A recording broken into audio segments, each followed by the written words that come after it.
नमस्कार, न्यूज़ डंका में आप सभी का स्वागत है। मैं महेश विचारे। दोस्तों, भारत में राम मंदिर का निर्माण होने के बाद और राम लल्ला की प्राण प्रतिष्ठा होने के बाद जिस तरह का माहौल है ये हम देख रहे हैं। बहुत ही खुशी का माहौल यहाँ पे दिखाई देता है। वातावरण का जिस तरह से वार्तांकन हुआ, मीडिया ने जिस तरह से ये बातें सामने रखी, जनता को दिखाई, उसके बाद ये पता चला कि राम मंदिर निर्माण का जो 500 सालों का संघर्ष था, ये किस तरह से इसकी स्वप्न पूर्ति हो गई है और आज राम लल्ला की प्राण प्रतिष्ठा हुई। लेकिन कुछ लोग ऐसे भी हैं भारत में आज भी कि जो इस संघर्ष को मानते नहीं हैं। वो मस्जिद को तोड़कर ये मंदिर बनाया गया, इससे बहुत दुखी हैं और ये दुख वो हर बार दिखाने की कोशिश करते हैं।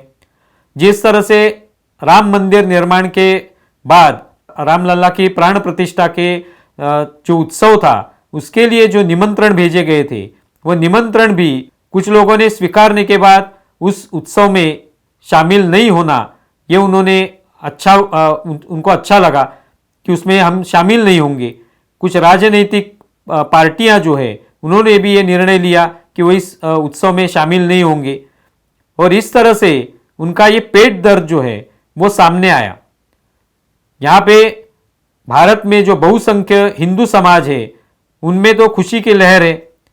राम मंदिर हो रहा है, 500 साल जिसके लिए संघर्ष किया हिंदू समाज ने और बहुत सारे लोगों ने इसमें संघर्ष किया है।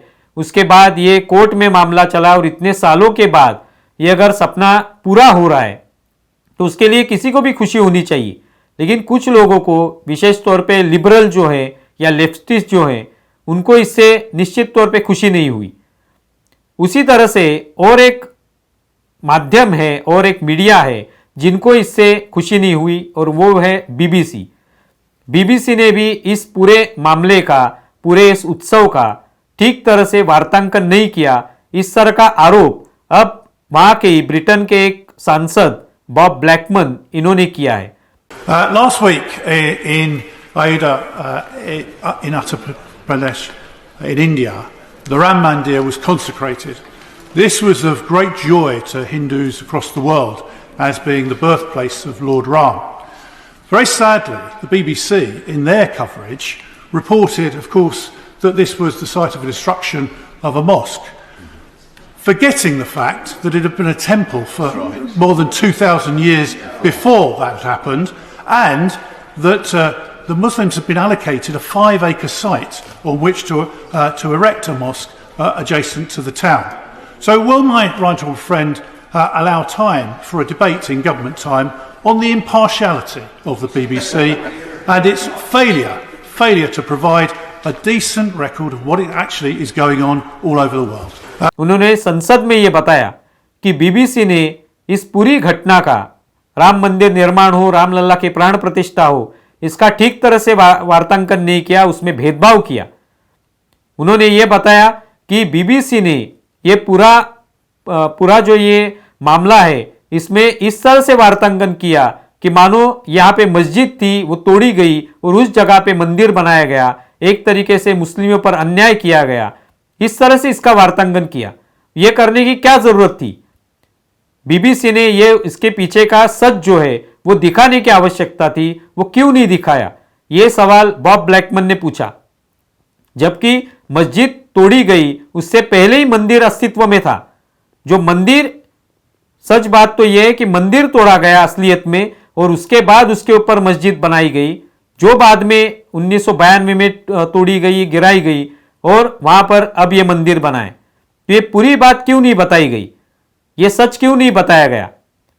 आर्कियोलॉजिकल डिपार्टमेंट के माध्यम से जब इसका सर्वे किया गया इस पूरी एरिया का, उसके बाद जो सबूत सामने आए वो भी कोर्ट में रखे गए हैं। उसमें भी कोई झुटलाया नहीं गया है सबूत। वो जो आर्कियोलॉजिकल डिपार्टमेंट ने जो सर्वे किया, उसमें सबसे आगे कौन थे? तो मोहम्मद नाम के ही एक उनके अधिकारी थे, उन्होंने ये सर्वे किया। ये बात बीबीसी ने क्यों छुपाई? ये भी ब्लैकमन ने पूछा। तो इस तरह से बीबीसी का ये जो भेदभाव है इस पूरे मामले पर, वो सामने आया। और एक ब्रिटेन के सांसद इस तरह से सवाल जब पूछते हैं तो एक वो अलग इसमें एक मामला दिखाई देता है कि उनके ही सांसद ये पूछ रहे हैं कि इस तरह से वार्तांकन नहीं किया जाना चाहिए, जो सच बात है वो सामने आनी चाहिए, लोगों को पता चलनी चाहिए। ये बीबीसी के बारे में सिर्फ बॉब ब्लैकमन ने नहीं कहा है, तो बीबीसी का ये इससे पहले भी रिकॉर्ड रहा है। जब किसानों का आंदोलन था उस वक्त भी बीबीसी की तरफ से जो भी वार्तांकन किया गया वो एक तरीके से भारत की केंद्र सरकार के खिलाफ ही वार्तांकन हो रहा था। उसके बाद जब पिछले साल उनके ऊपर इनकम टैक्स के डिपार्टमेंट की तरफ से छापेमारी हुई, तभी भी इस तरह का वातावरण तैयार किया गया कि मानो मीडिया पर हमला हो रहा है, मीडिया पर इसके ये केंद्र सरकार जो है हमला कर रही है, मीडिया के ऑफिस जानबूझकर बंद करने की कोशिश कर रही है, उन पर ये छापेमारी की जा रही है। लेकिन बाद में बीबीसी ने खुद मान लिया, खुद कबूल किया कि उन्होंने लगभग 40 करोड़ की आय जो है, इनकम जो है वो छुपाया, उस पर उनको टैक्स बचाना था, ये बाद में सामने आया। तो इस तरह का ये बीबीसी का एक तरह से रिकॉर्ड रहा है। और आज बॉब ब्लैकमन ने ये उनका एक तरीके से चेहरा, उनका जो बुर्खा है वो फाड़ दिया है कि आप लोग जब भी वार्तांकन करते हैं तो एक तरह से भारत के बारे में आप भेदभाव करते हैं।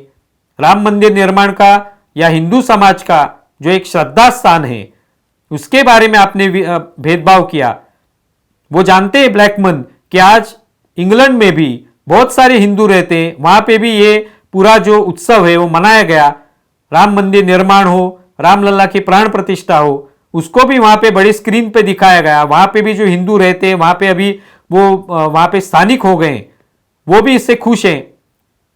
इन लोगों को इस पूरे उत्सव का ठीक तरह से वार्तांकन अगर किया गया होता तो बीबीसी का नाम होता, लेकिन बीबीसी ने ये वार्तांकन करते वक्त जो एक भेदभाव दिखाया वो गलत है, ये ब्लैकमन ने बताया। तो ये बहुत बड़ी बात है कि कोई सांसद अपने ही एक मीडिया पर ये आरोप लगाता है और वो किस तरह से वार्तांकन करना चाहिए, किस तरह से भेदभाव कर रहा है, ये दिखाने की कोशिश करता है। ये अपने आप में एक बड़ी बात है।